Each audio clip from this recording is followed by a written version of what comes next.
शेतकरी मित्रांनो, सध्या कापूस या पिकामध्ये थ्रिप्सचा प्रादुर्भाव खूप मोठ्या प्रमाणात झालेला आहे. कापूस असेल किंवा इतर कोणतंही पीक असलं, त्याच्यामध्ये जर थ्रिप्सचा प्रादुर्भाव झाला, तर खूप मोठ्या प्रमाणात नुकसान आपल्याला पाहायला मिळतं. त्यामुळे याचं वेळीच नियंत्रण करणं अत्यंत महत्त्वाचं आहे. आता कापूस पिकामध्ये थ्रिप्सचा प्रादुर्भाव जर झाला, तर पानाच्या खालच्या बाजूने तुम्हाला पान तपकिरी झालेलं त्या ठिकाणी दिसेल. खरवडल्यासारखं त्या ठिकाणी पान आपल्याला दिसत असतं. इतर रस शोषक किडीच्या तुलनेमध्ये थ्रिप्सचा जो प्रादुर्भाव आहे, हा थोडा वेगळ्या पद्धतीने होतो.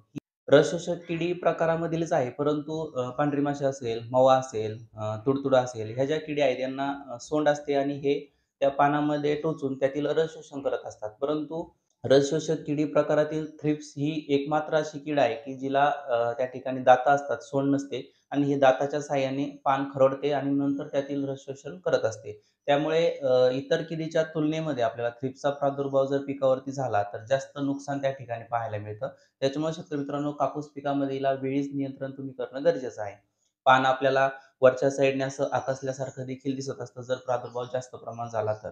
याचं आपल्या पिकाला नुकसान काय होतं, तर पान त्या ठिकाणी खालच्या साईडने खरवडल्यामुळे आणि त्यातील रस शोषण केल्यामुळे पानामध्ये जे काही अन्ननिर्मिती होत असते, ती मंदावते. परिणामी पान जर जास्त प्रमाणामध्ये आकसलं गेलं, तर त्याच्यामध्ये अन्ननिर्मिती क्षमता देखील राहत नाही. त्यामुळे याचं वेळीच नियंत्रण करा.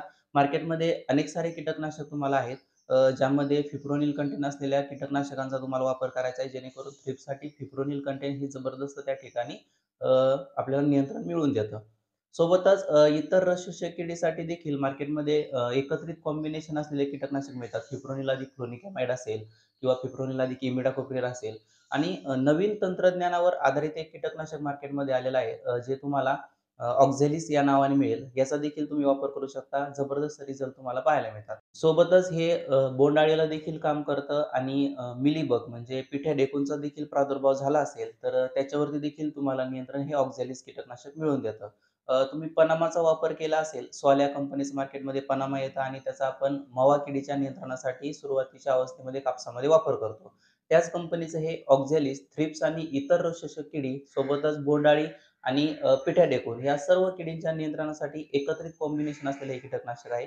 आणि शेतकरी मित्रांनो, याच्यासोबत तुम्हाला पातेगळ जर होत असेल, तर तुम्ही बाहेरच्या प्लॅनोफिक्सचा वापर करू शकता. नॅफ्थॅलिक ॲसिटिक ॲसिड हा घटक याच्यामध्ये आहे, जो पातेगळ थांबवण्यासाठी त्या ठिकाणी कार्य करतो.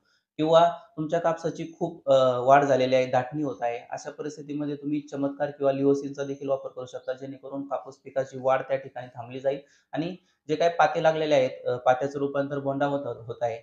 ही सर्व जी पिकाची ताकद आहे, ही सर्व पिकामध्ये तयार झालेलं जे अन्न आहे, हे सर्व पात्यामध्ये आणि बोंड तयार होण्यासाठी लागेल. यासाठी तुम्ही चमत्कार किंवा लिओसिनचा देखील वापर करू शकता.